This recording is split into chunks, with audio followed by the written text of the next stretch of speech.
Video ആണ്. നമുക്ക് എന്താണെന്ന് നോക്കാം.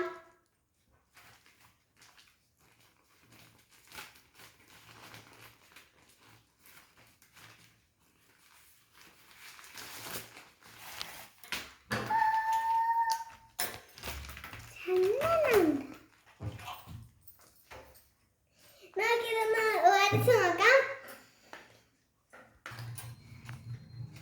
നമ്മളിത് ഫ്ലിപ്കാർട്ടിൽ നിന്ന് മേടിച്ചതാണ്. നമുക്കിത് 2 പാക്കറ്റ് ഉണ്ട്. ഇത് എങ്ങനെ ഉണ്ടെന്ന് നമുക്ക് വർക്ക് ചെയ്യുന്നുണ്ടോ എന്നൊക്കെ നമുക്ക് നോക്കാം.